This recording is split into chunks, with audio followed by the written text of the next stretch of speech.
Hola, everybody. Hola. Today is not a very pleasant day, but it is at the same time. It's very weird, but I wanted to go through today's cease and desist. And It's a big deal. It's kind of a big deal. Cease and desist is a very big deal. And I want to share my story as far as what's going on. Uh, Cease and desist apparently is very powerful. Apparently. It can be very scary, apparently, for people as well. I'm not sure why. I know we're low on the count right now as far as people coming in. It's Friday. They don't want to hear anything about.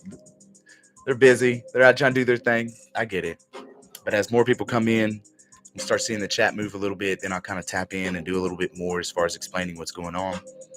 Y'all say hi to everybody in the world in the chat, please.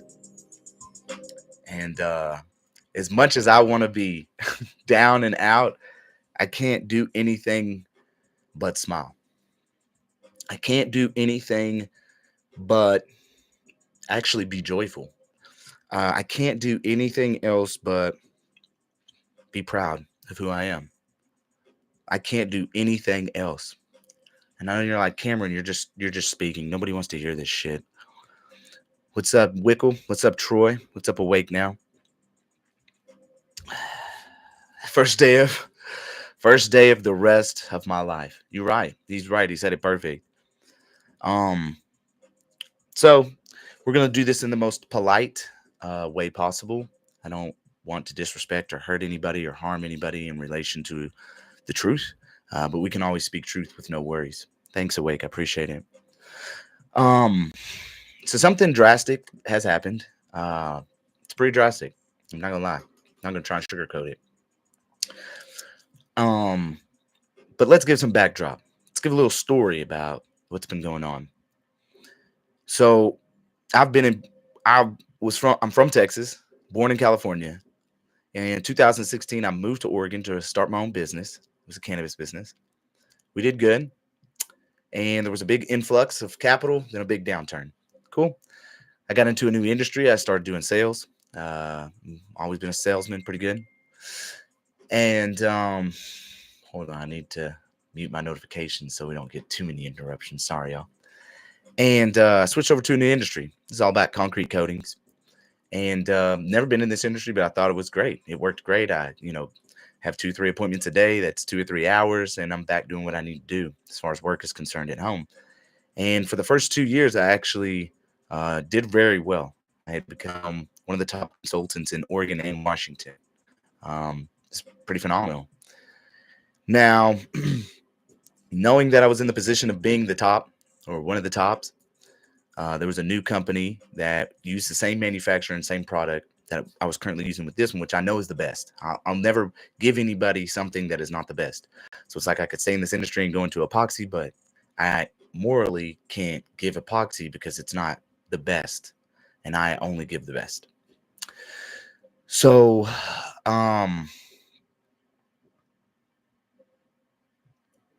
collect my thoughts. So I'm doing great in Portland. I'm doing great. A lot of money. It's coming through. I don't have to work a lot. And my girl's been wanting to get closer to her family in the Yakima Valley. And there was a new company that had just opened up in Tri-Cities about an hour away. And I don't mind driving because I'm 1099. Everything that I utilize for is I'm able to do what I need to do on the back end. And 1099 actually puts you in power. If you don't know, this employee is reminiscent to a slave. If you look at the definition in Black Law's dictionary, shout out to Quentin. But when you're an employee, you're under the company and you lose a lot of your rights. You lose a lot of control that you would normally have through your own company, through your own contracts, subcontractor, contractor agreements, in which you can amend and put into a way that is beneficial for you and your client. So for the past 3 years now, I run my own business. I have my own clients that I do sales for. I'm really good at sales. I love helping people. I love connecting with people. I love making new friends. And so it fit perfect. Best product, You see a professional guy making friends, it's a win. So I make a career move. And the difference, and the reason why I say career move and why it's so important is because there's a difference between staying in a local area that you've been in for a while and finding a new job versus moving your whole family from where you've been and you've been making really good money to then go to another location and stay within that same career, stay within that same uh, manufacturer, stay within that same network. It's a career move. And it's a little bit more substantial than a non career move. Why? Well, the reason being is because you have made a move based on a career, a time period which exceeds an immediate job. So the reason I moved was because I wanted to have the opportunity of a new business where no other competitors are, Tri Cities, and grow that area for the next 5 years, if not however long I could. Career move. So my intentions were to stay within this company for 5 years, if not longer, or however long I possibly could. Okay. Just wanted to make that clear for a second. So when it comes down to it, what ends up happening is that I move out, we move into this new house, beautiful home that we have. We have a pond in our backyard where there's hundreds of ducks with a park on the other side. It takes us 2 minutes to walk to the park. My kids' school is right down the street, 4 blocks down. All of them. I mean, I couldn't have been put in a more blessed situation. Big backyard and everything. So last year in July, I come to this new company, and it's great. I'm very excited to be at this new company. Customer service is nice. The reviews are great. Things seem to be in order as a company is concerned. And I really enjoyed the owner of this business. Very professional, very well spoken, great person, good heart, understanding, compassion, all of it. And that's not something I was seeing so much from before, but I wasn't that big of a deal. The money was good, and then didn't get disrespected too much. Too much. I did now, but not too much. So coming in for the first 3 months, I'm at 0% as a sales ratio.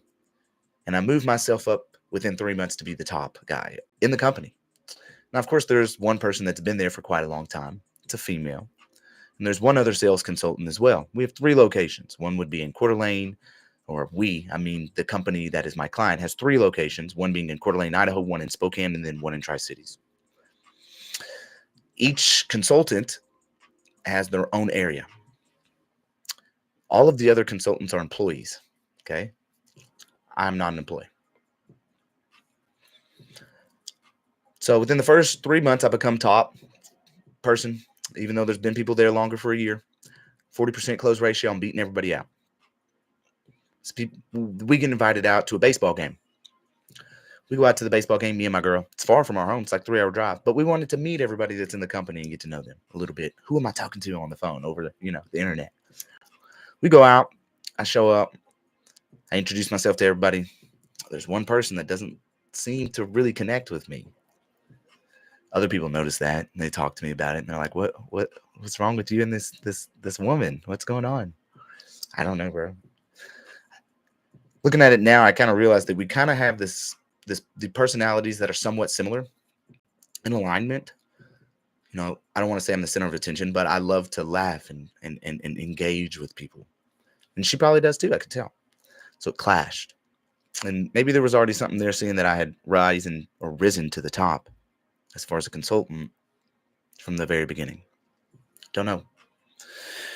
So we have meetings every morning on Monday through Thursdays, about 15, 20 minutes every morning, about 7:45. Now, 7:45 is the worst time for me to have a meeting. But again, I'm not required to be in those meetings necessarily every single time because I'm not an employee. And if I did start attending all the employee things, if I start doing all the things that employees are required to do in relation to labor and industries, policy and procedures and rules, I would be considered an employee. Okay. But I'm not. So we have these meetings every morning, and I'm very productive. I'm very good. I'm very beneficial to everybody. Hey, Milo. Hey, the tribe. Hey, Sarah. Hey Hippie, hey Steve, hey Mo. And we have these meetings every morning, and it's very productive meetings. We get in there and we chit chat and we talk, and I give my experience, and the owner is in there because we have no sales manager. It's just the owner and us. Makes it very simple. And the owner's very fond of me. He congratulates me. He gives good aspects of, he comes out to my appointments, see how's everything's going. He loves it. He tells people or the other sales consultants, y'all need to do things like Cameron. Um, another day it'll be like, Cameron, go ahead and tell the story that you told me yesterday. These are the things, right? Building me up, building up the team to help the team. So this week we have our meetings. I've never had one issue with this company other than disrespect to me from employees. And I've never understood why, but I've never done anything because I am of morals, integrity, honor, and respect. Cool. So I never allow the great creator to see me in a bad light. I can't do it. I know the great creator is watching at all times. Who am I to go out of character when I know that the great creator is always watching?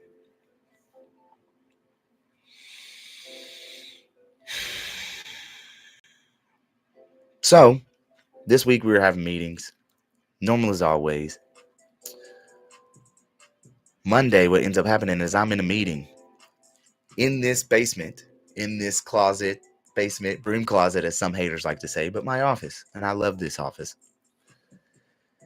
And I think I had just come from upstairs grabbing some coffee, knowing that they're about to leave. My wife's about to take the kids to school.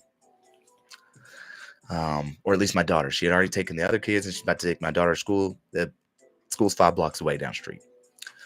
So my 3-year-old normally stays asleep at this time. And I'm down here. And usually mom's home in about 6 minutes. Less, usually. It's usually about 3 or 4 minutes. So she takes Sissy to school, 7-year-old. And apparently my 3-year-old is she's a mama. She's mama's girl. She apparently woke up as they were closing the door. I can't hear or know what's going on exactly because I'm in a meeting. She opens the door and runs down the street, chasing after Mama Bear. Mama Bear comes home and doesn't see daughter in the street, though. She runs down here and she's like, "Where's Anya?" And I'm like, "What? What do you mean? She was just asleep. She's not there." We freak out. We're running all in the house, looking all over. We run out in the street. Leah gets in the car, drives down the street, finds baby girl. She's right there, very close. Someone had her. Looked out for us. Thank you for those people. You're greatly appreciated. So I had to leave the meeting, though, because that happened. Cool. Of course, I'm not in trouble for that. If I have to leave, I have to leave. It's already established with the owner that, yeah, at any point in time, if you got to leave, go ahead, do so. It's all right, bro. Cool. So the next day comes along, right? And we have a meeting, but the boss is not there, the owner. So the 3 consultants are, we'll just say one is named Jay, one is named Ray. Jay is a female, Ray is a male, and me. Hey, Jay. Hey, Joe from Oregon. Hey, Mohaka. Hey, Nubs. Hey, Ralph. Hey, Ozzy. Hey, Document the Fall. Hey, Milo. Hey, Laserific. And, hey, Don't Watch. Hey, Bryce. And, anyways, we had this meeting. And this was, what, Wednesday? Yeah, we have a meeting on Wednesday. And Wednesday, again, the boss man don't show up. It's just me and the representatives. And I just chit-chat with Ray. And Jay, the female that doesn't like me, she doesn't talk the whole time, doesn't contribute to the conversation, doesn't say hi, doesn't say bye, nothing, right? So the next day comes along, which is yesterday now, okay? And I'm in the meeting, as always. And the only person in there is Jay, the girl. And I have my headphones. I'm in the bathroom. I'm helping do my girl's hair, or Luna's hair, my daughter, in the bathroom. And I got the headphones on the counter. And I got my mic unmuted so she can hear us talking. But nobody else was in there. Now, let me give you a little backdrop. If there's normally any meetings that we have and they're not, Jim is, oh gosh, and the boss is not available, What ends up happening is that we say, where's the boss man? Where's the boss? Where's the owner? And they're like, I don't know. It's been 5-10 minutes. All right, y'all have a good day. We leave. No problem. Everybody's like, yeah, no, yeah, he's not here. Let's go. Don't have to have a meeting this morning. Cool. So yesterday I'm in the meeting and it's only the girl. And the girl had just come back from this dealer meeting. It's a big conference that they have. And she got to go with the boss man. Even though she's not number one in the company, she got to go back with the boss man. And because she's been there the longest, and that's fine. I don't care. I'm busy. I don't got time for that. So, anyways, she comes back on fire, as she should. She's learned a lot. She's talking to people. She's hyped up. And she comes back to the group as though she's going to be a new manager, right? And she's got all these unique ideas, and everybody should do as she says and that she wants, even though they're great ideas. But again, she's not the number one, period. Not to be rude, but I'm just saying, she's not a manager. She's not nobody's boss. She is an employee. I'm not an employee. So, anyways, I hear Cameron through my headphones, and I pick up the headphones. Now, me and this person are not really, we're not very, we don't speak to each other. It's not like it's bad. It's not like it's a bad relationship. We don't talk down each other. We just don't speak. We don't see eye to eye. Anyways, so I pick up my headphones, I put them on, and I say Grand Rising, and she goes, I'm gonna have you do something. And I said, whoa, wait, what? Like, hello, good morning, Grand Rising. But you're gonna have me do what? I'm confused. That's what I said. And the only reason I be like that is because no one is gonna have me do anything. I'm only going to do what I want. You can request, you can ask, but there is no I'm telling you to do something, because I don't take commands. So what ends up happening is I say, hold up. Where's everybody at? Where's the owner, right? He's not here right now, and he's dealing with a problem on one of my clients that he had to deal with. Why can't you take care of it? It's not. I didn't say that, but I'm just thinking. So then I said, okay, well, Ridge isn't even in here. Like, I don't want to do this until everybody's in here, right? So you can get good perspectives of everyone. And she goes, what? This is her response. What? You don't want to professionally and personally grow? Like that.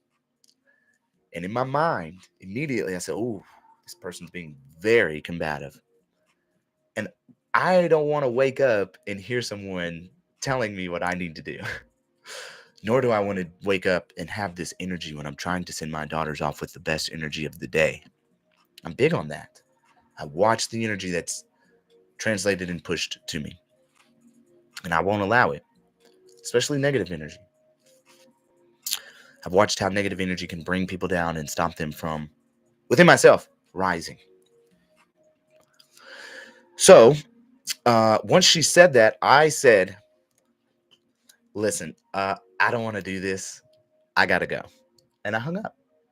Because again, I am not required to do anything. I do what I want. I don't have to talk to you. I don't want to talk to you. You're talking to me in a negative way, negative manner, disrespect, saying that because I don't want to talk to you right now, or because I don't want to do what you want to do right now, some way and somehow in some form, I won't professionally or personally grow is beyond me. I professionally and personally grow every day. I definitely grow personally every day when I work with each one of you.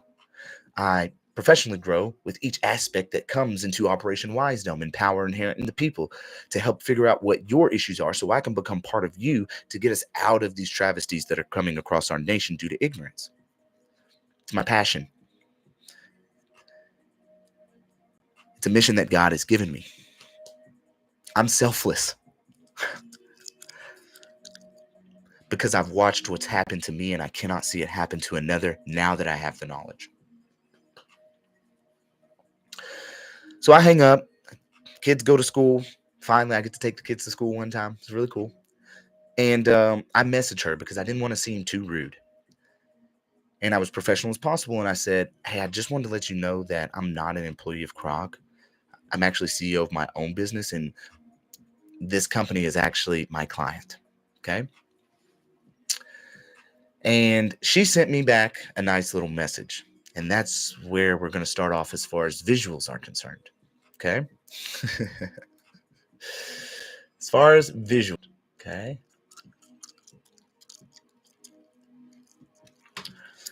Now, since we're going to get into visuals, I need to show you what was stated to me. Now, remember, I want you to understand that this person is actually an employee. This person actually has signed an employee contract in relation to, code of ethics and things of that nature, right? Um, an employee of a company cannot go against that policy in which they've signed in relation to an employee agreement. And that would be in relation to, how you act, how you conduct yourself, how you represent the company.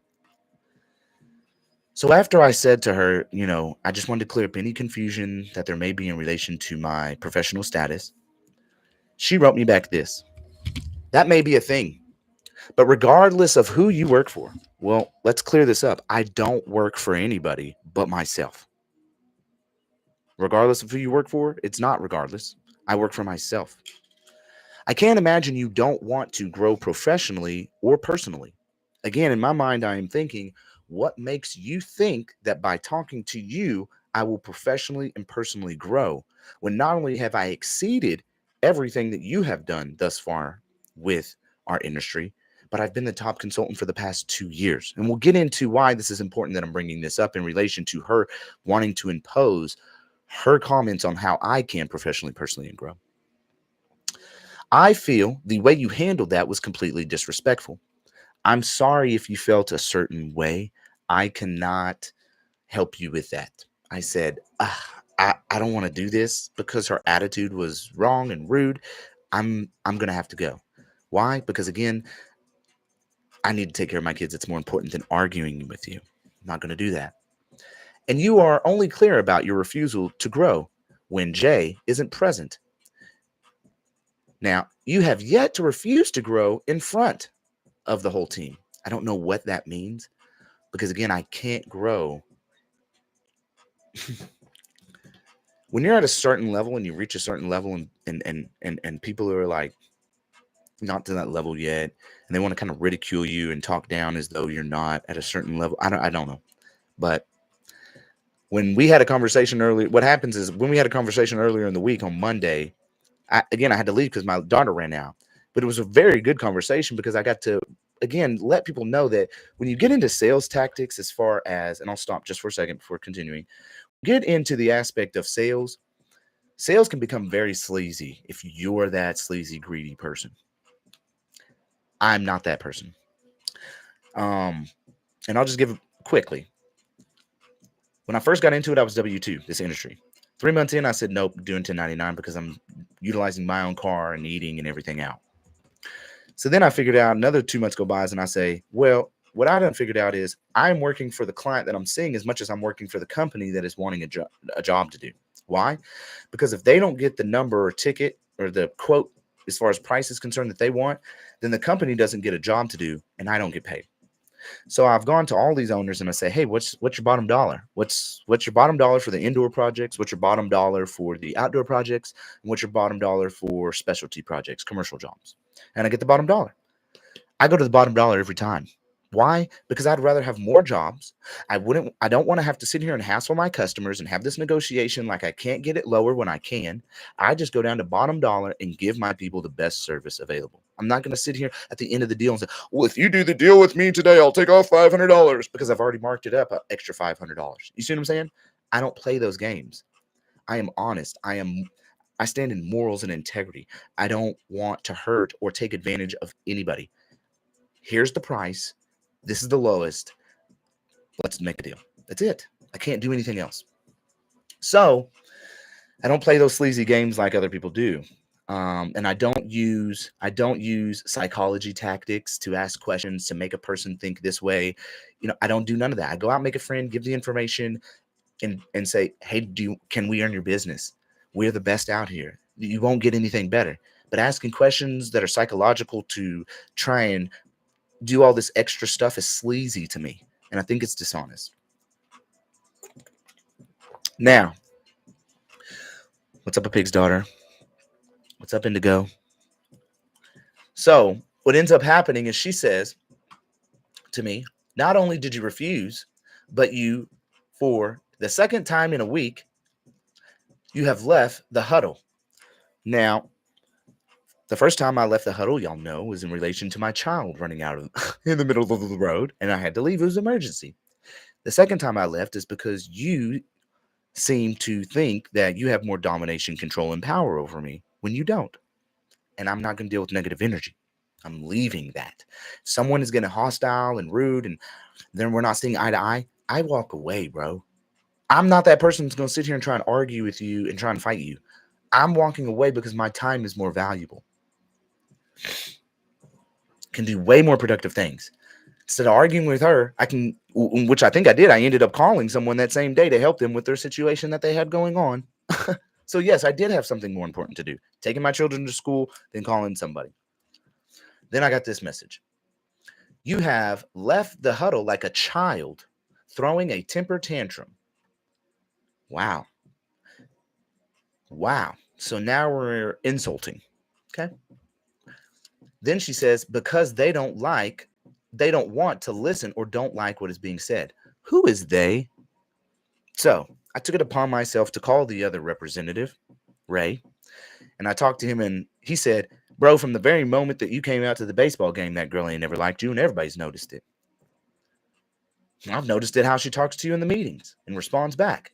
And I said, well, do I say things that no one likes or listens to? He said, no, bro.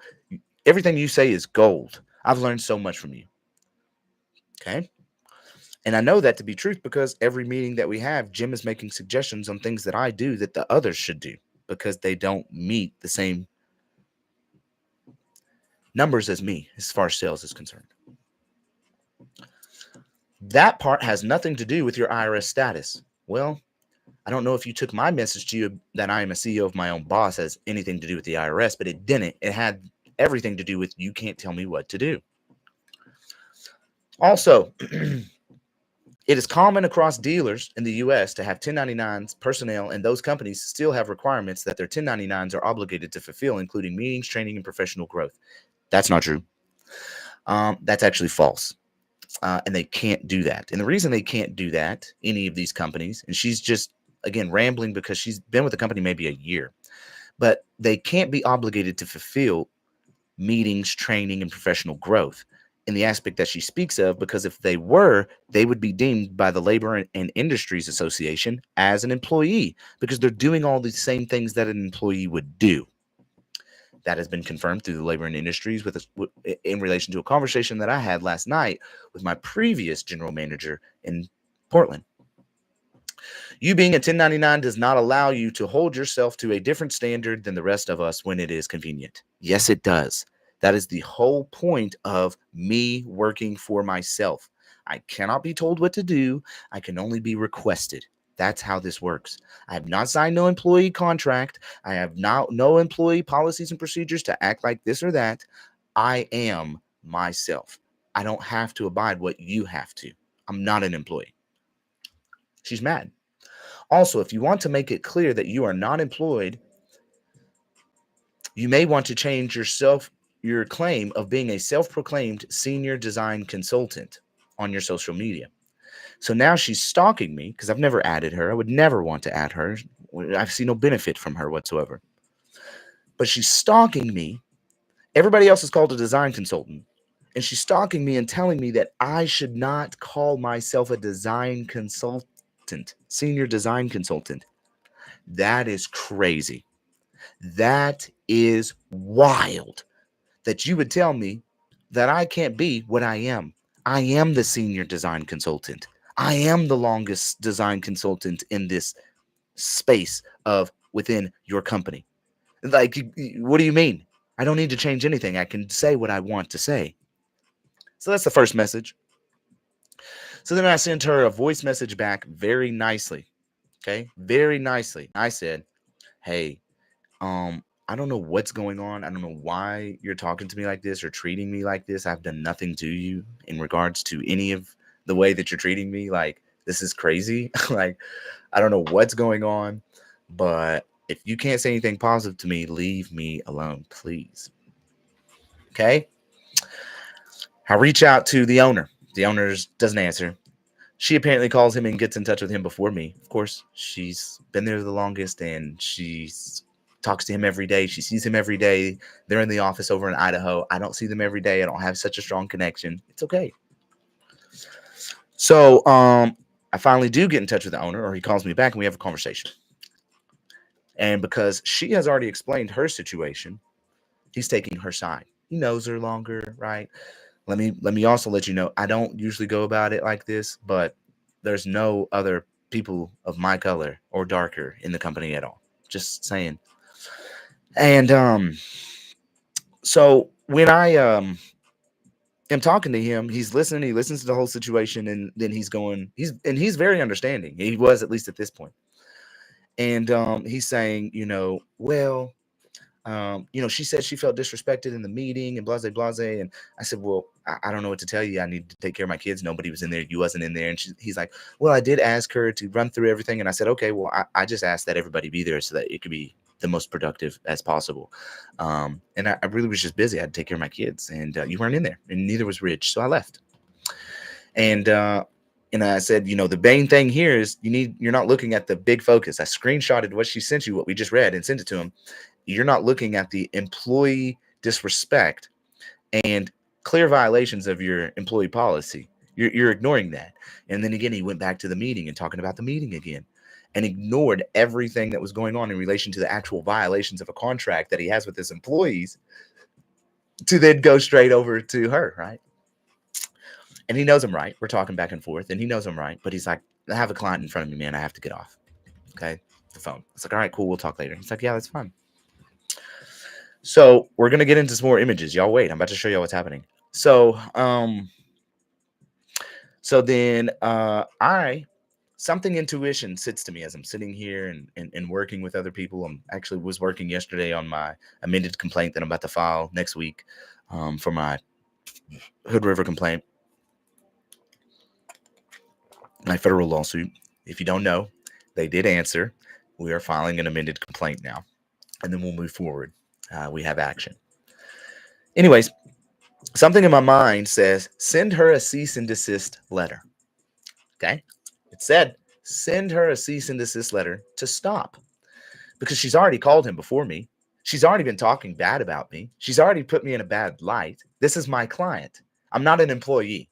This isn't no bickering between employee to employee. It is me, business owner, and my client. Okay? So someone is saying false things about me and my business, okay, defamatory things, to ruin my business relationship with my client. It's different than an employee, okay? Now let's get into the details of this. So I send over a nice little cease and desist letter, y'all. Nothing was crazy. I didn't say anything bad. I was just like, yo, you need to cease and desist, okay? You need to cease and desist. Okay. Cease and desist. So I sent her directly a cease and desist. And this cease and desist goes like this. This correspondence serves as a formal demand for you to immediately cease and desist from engaging in defamatory actions and misrepresentations against myself, Cameron Wilson, and my client. Your recent conduct as detailed herein constitutes actionable defamation and under applicable state and federal laws. It has come to my attention that you have participated in discussions wherein you disseminated false and misleading allegations purportedly originating from a meeting via Slack on January 30th, 2025 at approximately 7:47 a.m. The assertions you made lack any substantive factual basis and unequivocally amount to defamation per se, as they damage both my personal reputation and that of my client's business relationship. As delineated in New York Times Co. versus Sullivan in 1964, defamation involves the communication of false statements that harm the reputation of an individual or entity with or without malice. Your actions have resulted in significant reputational harm and pose a substantial risk of financial loss due to the propagation of these unsubstantiated allegations, false statements, and derogatory remarks.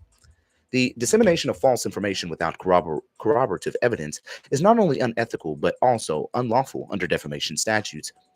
Accordingly, I hereby demand that you immediately cease and desist from making any further false, misleading, and defamatory statements concerning myself and my client. Issue a written retraction of the aforementioned statements made, too, at explicitly clarifying that these allegations are unsubstantiated and devoid of factual support. Refrain from making any future statements regarding myself or my business affairs unless such statements are supported by verifiable facts. Should you fail to comply with these demands within a 10-day calendar days from the date of this letter, I will pursue all available legal remedies to the fullest extent permitted by law, including not but limited to filing a lawsuit for defamation. This legal action will seek compensatory and punitive damages as well as the recovery of all my legal fees and associated costs, including all time spent formulating said complaint, incurring and enforcing this demand.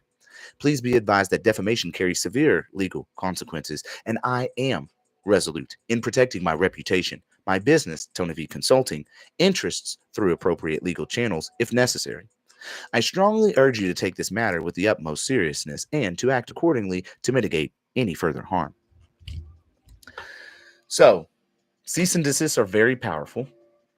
After I sent this over, what I ended up receiving was a phone call from the owner. The phone call was very, very, very, very emotional. This person called me and did not want to talk. The boss, the owner, did not want to talk and have a productive conversation. It was, oh my God, I cannot believe that you just sent. It was bad. It was an emotional conversation. It was within 20 minutes of me sending the cease and desist, and it was very emotional. And I can't believe it was that emotional. I thought this person was old enough to really think about what they were doing. And I can understand their emotions. You have someone that's coming to you scared, and maybe, everybody's scared now. They're thinking that legal action's coming against them, but there wasn't bringing legal action against my client. All I was doing was in my own private affairs, notifying a private person, right? This isn't a company thing. This is me and this person is talking about me, defaming me. And I privately sent that person, not involving anybody else, a cease and desist to stop defaming me and my company. There's nothing wrong with that. There's nothing wrong with that. You can't tell me I can't send someone in their private affairs a letter to say stop talking bad about me. Because if I send a text that says stop talking bad at me, that holds no weight. Nobody has to abide by that. But if you send a cease and desist letter that has legal ramifications, they're going to stop. Clearly. If not, they're going to get sued. Cool. So it's the whole point of a cease and desist, y'all. Now we're getting in again. So emotional in this phone call. I mean, emotions. And I'm trying to calm him down. I'm like, hey, Papa, calm down. I'm not trying to sue your company. This is a cease. All it is a formal cease and demand letter to Jay to stop doing what she's doing. She's harming my business relationship with you. Okay? I don't like it. She needs to stop doing it. And it's clear, but he wouldn't listen. He was too emotional. He hangs up on me. I call him back. I'm trying to calm him down again because, again, I know I've done nothing wrong. And I know that she has instilled or swayed his emotions to blow up into something that it's not. Call again. He hangs up. I go and check my stuff for my appointments tomorrow. I'm logged out of everything. I have no access to anything whatsoever. I don't have access to our customer relations management system. The email's been cut out. I no longer have access to Slack. I've been completely terminated, as he told me. You're terminated. You're terminated. I'm terminated? Well, buddy, I'm not so sure about that because I cannot be terminated. That's not how this works, okay? So what I'm going to do is, let me make sure I'm on the right one so it's just a continuous scroll. Okay. So in relation to my contract, we have the parties, we have the terms, okay? It'll never be canceled. It'll just go on forever. Services provided. This is what I want to touch base on. Oh, my bad. Y'all can't see. Hold on. I'll move this. All right, so this is a contract, like I said. Subcontractor contract agreement. Term.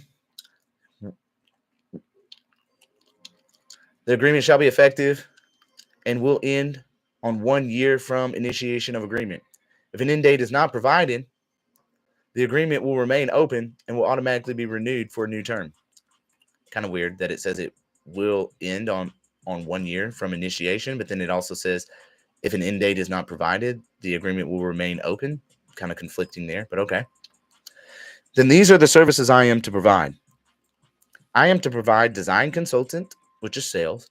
I am to work local events like home shows. I am to generate leads as I am out and about.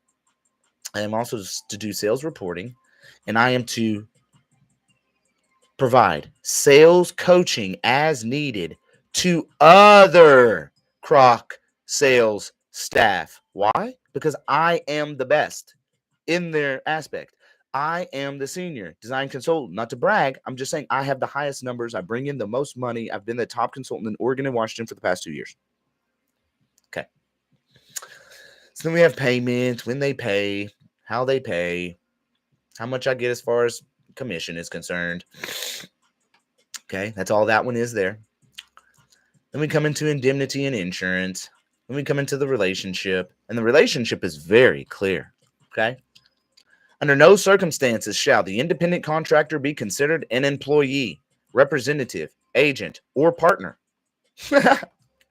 So when the homegirl said, you put yourself as in a different class, and you think yes, I'm not an employee. I'm an independent contractor. I run my own business. That's how this works. Okay? Exclusivity. And then we come into termination. This is the biggest point of them all. This agreement may be terminated in the event that any of the following occur. Immediately, but only in the event that one of the parties breaches this agreement or one of the conditions set forth in this agreement and does not amend them within a 30-day period. Ooh. Uh-oh. Let's look at the other one before we continue. At any given time by providing a written notice to the other party 30 days prior to terminating the agreement. I cannot get terminated on the spot. That's not how this works. You can't say today that I sent a private letter to someone else that doesn't like me to cease and desist from talking bad about me privately, that you are now going to terminate me from working today, Friday, which they have. And we're going to go through this. It's getting crazy. I'm about to show y'all. I'm about to show you how I stood in honor, stood in truth, tried to rectify everything on multiple aspects. And this is big deal because it's all about good faith. It's all about good faith dealings in business, y'all. It's all about doing the right thing and trying to give the people the opportunity to correct their mistakes that they've made. If they continuously don't fix them, they've caused irreparable harm. Because what you need to understand is that I made a career move. I moved my whole family from where I was already doing great to, and with an agreement that I would be in this for a very long time. All right, so that's the agreement, okay? Now, what we're going into next is the aspect, since there was a breach of the agreement, our contract, well, I don't know what else to do then, bro, than to hold you to your dishonor. I don't know what else to do. If you're going to dishonor our agreement and not do the right thing, I have to then move forward in all regard. I have to protect. That's the whole point of why I sent the cease and desist, was to protect myself from her to continuously erode. Are y'all still with me? Am I tripping? I don't see the chat moving, but it's saying people's in here. Are y'all in here? Are we still live? Okay. So again, one person with their defamatory remarks have caused all of this to happen.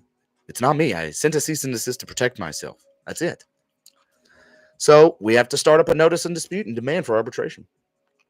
Pursuant to the binding dispute resolution provision of the aforementioned agreement, the undersigned Cameron Wilson, doing business as Tony V Consulting sole proprietor hereinafter claimant, hereby provides this formal notice and dispute and demand for arbitration against hereinafter respondent. Jurisdiction and governing law. You already know what's up. I ain't going to read through that. Factual background: execution of the subcontractor agreement on or about July 10th, 2024. Claimant and respondent entered into a subcontractor agreement. Yep. Term and termination provisions. The agreement included a 30-day notice requirement for any termination that is not based on an incurable breach, and B, an immediate termination provision only upon a material breach within said agreement, plus a failure to cure within 30 days. Abrupt termination by respondent. On or about January 30th, 2025, respondent, through its owner, unilaterally terminated claimant's services without providing any 30-day notice or identifying a breach in granting a 30-day cure, period. Instead, he cited claimant's cease and desist letter concerning possible defamatory remarks as the obstinable reason for immediate termination. However, no formal notice of breach was issued. Check this out. I sent the cease and desist letter to her that we just read, and within 20 minutes, she broke the cease and desist letter by sending that letter over to him. I mean, people really don't get what they do in life. They don't even understand of the choices that they can't even. Some people just don't think about what they do. And it's very sad, man. Lack of good faith in dealing. Claimant asserts that respondent's abrupt termination contravened the express contractual terms in the implied covenant of good faith and dealing. 5. Resulting damages. Claimant's inability to continue performing has led to loss of current and future commissions. We're about to get into the most drastic aspects of this whole thing. Y'all get ready. It's coming. And we ain't talking about paperwork. We're talking about full video. Get ready. Future commissions, lost income, and reputational harm. They have. I'll tell you another aspect. In Facebook, I am within the manufacturers, or was within the manufacturers groups. And all of a sudden, when I checked last night, I was kicked out of both of them. I had to request to get back in.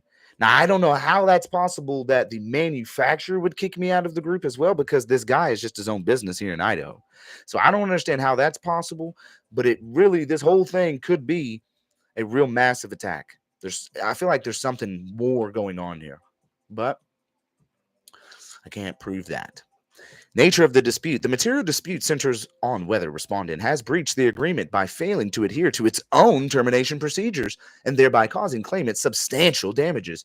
Right here, it needs to be substantial, irreparable harm and damages. Claimant asserts that respondent failed to provide a 30-day written notice of termination for any reason other than material breach, establish or communicate a material breach by claimant, or provide any 30-day cure, period. Maintain the implied covenant of good faith and fair dealing in the performance of the agreement. Legal claims and theories. Breach of contract. Respondent's unilateral immediate termination violates the termination clause of the agreement. Idaho law requires adherence to contractual notice and cure provisions. If you're just now joining, go back to the beginning. You're not going to know what's going on. Pull it all the way back to the beginning. You're not going to know what's going on. And please, there's 70 of you in here. Can we get those likes up? It's just a quick tap. I really need you to do that, please. And I'll tell you why here in a minute. Breach. Idaho law requires adherence to contractual notice and cure provisions, which were not provided. Breach of the implied covenant of good faith and fair dealing by abruptly terminating without legitimate contractual grounds, respondent subverted the justified expectations of the parties. 3. Wrongful forfeiture of commissions. Respondent's refusal to pay any pending or future commissions contravenes both the agreement's terms and the principles of the contract law. Relief and remedies sought. Claimant hereby seeks the following: damages for breach of contract, including but not limited to unpaid commissions, those accrued and vested prior to the respondent's abrupt termination. Lost future revenue and profits. Now, why is this so important? Because I made a career move. I had no intentions on leaving what I was doing. My next 5 years were planned out for this new area where the Hanford nuclear site had $3 billion. I can't listen to you smacking your lips. I don't know what's going on, but if admins, y'all want to take care of people like that, we don't do that. All my admins, if y'all can take care of that guy, appreciate you. Robert Perry. Yeah, bye, buddy. My admins are about to get rid of you. So, any additional income or commissions that would have been realized over the remaining contractual term or from the pipeline of potential sales, but for respondents, wrongful termination. Yeah, just go ahead and remove him and that guy. His name's Robert Perry. Okay, thanks, y'all. Appreciate it. Consequential damages. Now, this one's big because the consequences of their actions that they've taken based off of emotions ties into the aspect of my career move. in the next 5 years plus that I had on as far as making money with them. Because in this area, I had the eligibility to do residentials and commercials. In Portland, I got kicked off of doing commercials because of what Ridgefield police did when they called that company and complained against me. They said, man, they called us up. We got to take you off commercials. We're just going to put you on residentials, right? So with this company here, I'm able to do commercial and residentials. So I knew I'm going to be making over 150,000 a year. So let's go. Any further reasonably foreseeable losses proximately caused by respondent's contractual breach? Well, I can tell you there's going to be a lot. Damages for breach of the implied covenant of good faith and fair dealing. Any additional losses or harm stemming from respondent's bad faith conduct in terminating the agreement without following the required procedures. Well, the harm's already been brought. I'm not going to read the rest. It's just your own, declares dispute, your legal stuff. But I've already lost. I'm already being harmed. Last night I couldn't sleep. This morning I had appointments that I promised. Yesterday I missed an appointment because of this situation, and I called him and I said, hey man, can I come out? Can I come out tomorrow and do this for you, bro? Like, I'm really stressed out. I've had a really, things are going on. It's kind of crazy. And he was like, yeah, come on out here tomorrow. I was like, all right. He's like, you gonna be here at 10? I said, yes, sir, I promise. He said, all right. I said, all right, cool. Thanks, bro. And so I headed out there this morning. And when I headed out there, apparently I was already having communications, and I was already having communications with the owner, right? And the I'm sorry, I'm getting it on a screen so y'all can watch this. Hold on. I don't know if y'all going to be able to hear the audio or not, though, because it only does it by tab. So I'm going to have to do it by... I got a way to do this. Hold on. Let's do Discord. So I go out to my appointment to the person I promised that I would meet today at 10 a.m. He's old school. And knowing that I cannot be terminated and should have never been terminated, I go out there. I drive an hour and a half out, right? And I get out there and I'm being told from other people that that a representative, the one that I talked to yesterday about the whole situation, is going to be out there. And when I talked to this individual yesterday about what had happened, he had told me, man, she's never liked you. I've noticed that from the very beginning. He supported me. He said, you don't ever do anything wrong. So I show up and I'm waiting for this guy. I'm there early. He's late. And this is the interaction as how it goes. I got to switch it, though, real quick on the share so y'all can hear it. Share. No, I do. How do I do this? I do share screen. And I got to do a Chrome tab. It's that one. Okay, share. Also audio. Okay. Y'all ready? This is crazy, y'all. It breaks my heart. You're going to have to do the right thing here, bro. You're going to have to do the right thing. What's the right thing? You know what the right thing is. You know, and know that I've done nothing wrong, and you're going to have to make the right choice. I got 5 kids at home, bro. You're going to have to make the right choice. You're going to have to stand up for me and make the right choice, dude. I can't do that. You can't do that? I can't. I can't. You can't do the right thing? You know I can't do the right thing is what he just said. I came up to him morally after speaking with him yesterday for 30 minutes about what's going on. And morally, he just said, I can't do that. This is what's wrong with our nation. People don't stand up for each other no more, y'all. And it's all based on fear. I told y'all. Can't tell Jim. It is black and white. I sent a cease and desist letter to Jennifer and told her to stop talking bad about me. Jim called me 20 minutes later and said I'm terminated. She broke the cease and desist by sending him that. Now you're coming out here and taking away my opportunity. He can't terminate me. I have a subcontractor agreement. He can't terminate me. He has to get a 30-day notice. He's in a major lawsuit. It will be if he doesn't reinstate. If you don't do the right thing morally in your heart, God's coming after you, bro. Because this is all about standing up for truth and honor and respect. If you call Jim and say, Jim, I can't do this, bro. I'm not going to do this to camera. It's going to make everything turn around. I'm shaking, bro. You have to do the right thing. We can work together. I emailed him. I told him, hey, man, me and Richard just take this as an opportunity to work together. I've been so kind. That's all I can keep doing. I'm shaking. You have to do the right thing. You understand me?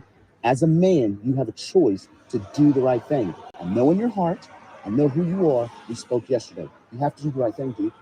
You have to stand up for me. This is a moral thing. If someone doing something bad and talking about me so much that they have persuaded my client that I have a contract with to defamation to cause. Now, the reason why this is so important is because, first off, these are my leads. These are what I'm supposed to still have. He has to give a notice per the contract. He didn't. So what's going on is that this guy is now taking away my money or my opportunities to make money to take care of myself. So he is involving himself in it by running it. Even though someone told him to do it, he's being put on notice that, hey, man, you're taking my opportunity to make money away from me. And I'm letting you know that it's morally incorrect, but you still do it anyways. We'll continue. Harm. Now she's ruined my contract and my business relationship. I have a huge lawsuit. I don't want to do that. I'm a law scholar, bro. I'm telling you. You have to do the right thing. You have to make a moral choice here, bro. I have your family in mind. If you go through with this appointment, Jim will take legal action against you. He can't do anything. He can't terminate me. Do you want to see my agreement? He can't terminate me. He can't immediately stop. He has to give 30-day notice. I'm telling you what you don't want to go through this. You can't, dude, I am a law scholar. He cannot terminate me. He is taking away my opportunity to make money. You can say all you want. I've already given him a notice of demand of arbitration, bro. It's already moving forward if he doesn't do the right thing. You need to call him and say, hey, bro, I can't do this. It's the wrong thing. Or me and Cameron are going to do this together because this is wrong. You can stand up or you cannot. But if you go through with this appointment, I'm telling you now, you will be included in the lawsuit because you are participating in taking the leads and opportunities that I was to make money away from me by continuing after I've given you ample due notice by video. Your choice, dude. I'm letting you know, I don't play these games in relation to my business, my reputation, and everything that I got going. It's your choice. I tried to go about it morals, but now I'll go about it law if that's the case. How you going to show up? First off, how you going to show up to an appointment right in front of the house? Take off your shirt and put on your work clothes. Shouldn't you already be ready for work to jump out and be there on time? Come on, man. The professionalism's horrible. I'm trying to be nice, dude. I don't want to be mean, but you got to call Jim. Listen, you might have swayed me, but you just threatened me with a lawsuit. Bro, I'm telling you, if you go through with this, what ends up happening is that this was a scheduled appointment for me. If you go through with this, it's what's called irreparable harm in law. Irreparable harm goes back. Listen, I'll say for the recording, I don't know the law. Okay. I'm not a law scholar. Okay. My boss called me, said you're fired. I'm told to drive 3 hours down here, 12 hours. That's false, though. Would you like to see this? I can't be fired. I'm not an employee. Subcontractor. You know what? Honestly, if I read it, let's do this. I don't want to argue with you. I want to work with you. Let's go and do this appointment together. I feel I have a right to tell them that you're no longer with the company. I'm not with the company. I'm a subcontractor. My contract can't be terminated. Let's work together, bro. I can't let you do this. Okay. You have a good one. He said, I can't let you do this. Ain't that sad? I just talked to him yesterday. and he agreed about everything. Now, because of his, see, this is the thing, is that people won't stand up if they fear that they could possibly lose their job. Now, I'll tell you like this. If these people or him or another person was to stand up for me, they can't lose their job because they are that valuable to the company. You see what I'm saying? They can't lose their job because if they lose their job, they don't make any more money. But if you stand up in truth and honor, morality for me, for everything that you know that I am, what ends up happening is that the top dog ends up saying, I'm wrong and I have to correct the situation. But nope, they keep going and digging themselves deeper and deeper and deeper and deeper and deeper and deeper and deeper. And so what we now have is the aspect of, I was supposed to get paid $2,800 today. I'm not because of Jennifer. I'm not because of this person. I am supposed to be getting. I want y'all to understand how important it is to protect yourself. I can't get in trouble for sending a cease and desist letter to someone independently to say, stop harassing me and stop defaming me and my business. You can't get in trouble for that. I literally have had my opportunities taken away from me today to make money. I was supposed to get paid $2,800 today, and now I'm not. All because someone's defamatory statements. I wish I could get everything reinstated back to where I could just make my money, but it's clear that it's not going to happen.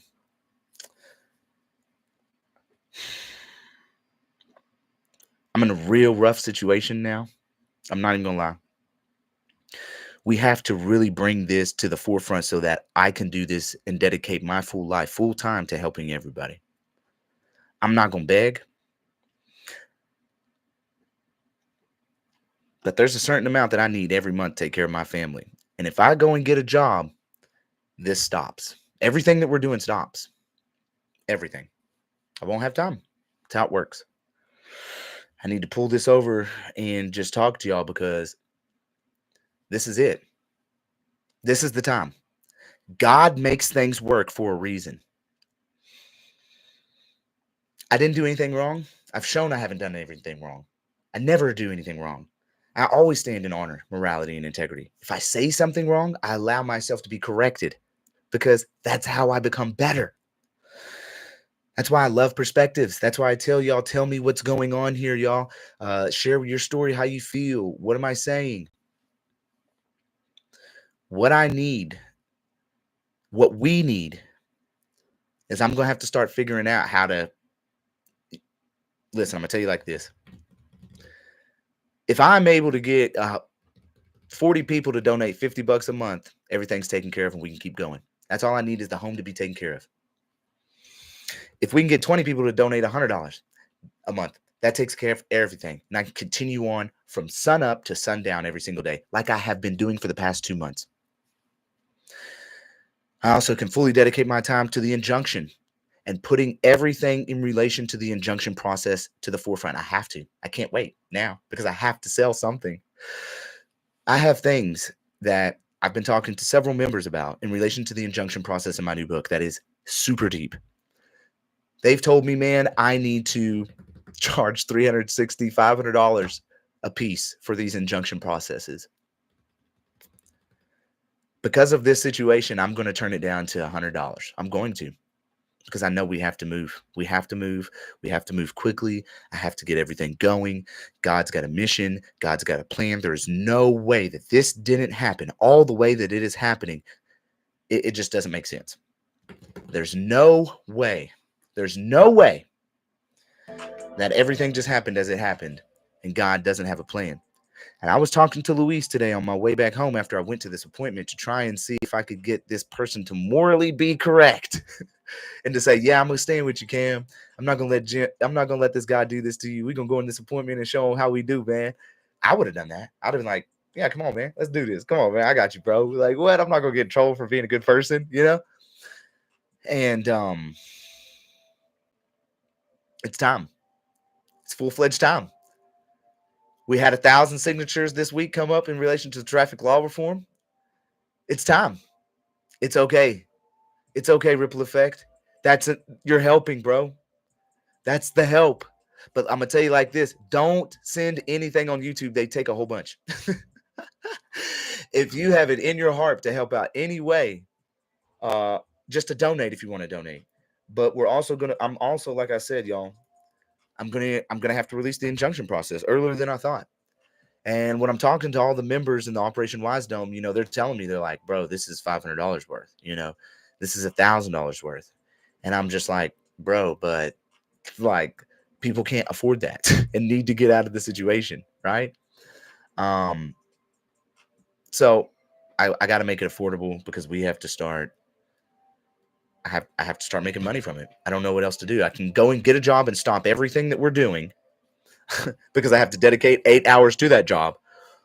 Or I can make this my full-time job to dedicating and helping people all throughout the world once again. And y'all know it's all throughout the world because we got people from Australia. We got people from Africa. We got people from all over the place, y'all. What I'm going to do is I'm copying this. Yesterday I was stressed off. This link right here, That link right there, y'all, that I just posted, that is a direct link to donate any amount that you want. You don't have to donate the preset. You can donate anything. But what I'm not going to get a job. I've already made it up in my mind. I'm going to have to figure out how to do this. Yes, I have products outside of this. Well, it depends in relation to my injunction and stuff. Um, I don't know. Not really, other than my book and my injunction process, or just maybe helping people develop the dismissals and stuff like that.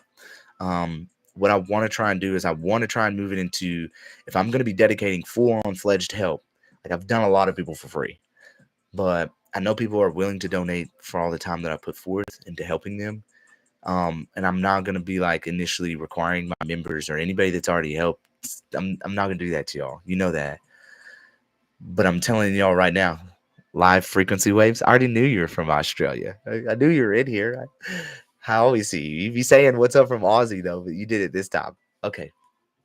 But this is the moment. This is the moment. This is the day that it changes.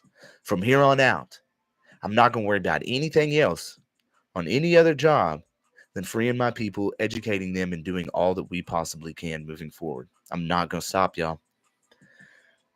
This is the moment. It's like Luis said. Luis told me today on my way home driving, he said, don't worry. Put your faith in God. Everything's going to work out. Don't worry. Don't try and stress on it. I was stressed out last night. I'm not anymore. All faith is laid in God's hands. I don't worry anymore. I know I know the great creator is going to make everything work. And I hope that you take this situation to understand, man, that again, life, don't take it for granted. The good moments that you have, don't take it for granted, because you never know when things are going to change up. I mean, if please pray for me and my family. You know, if like I would have never thought in my life that sticking up for myself when I'm being disrespected and humiliated would end up with me getting terminated. That is the most wildest thing. I've never experienced anything like this before in my life. I literally got terminated for standing up for not wanting to be disrespected. As wild as that is,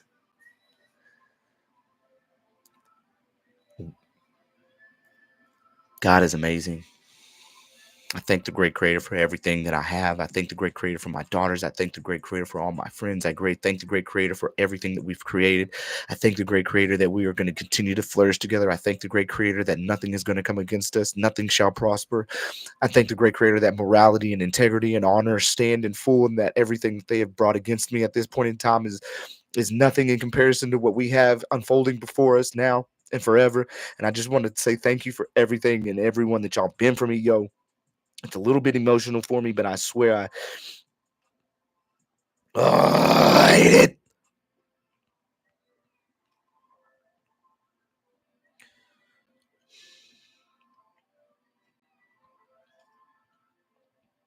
Morality and honor and integrity is everything, bro.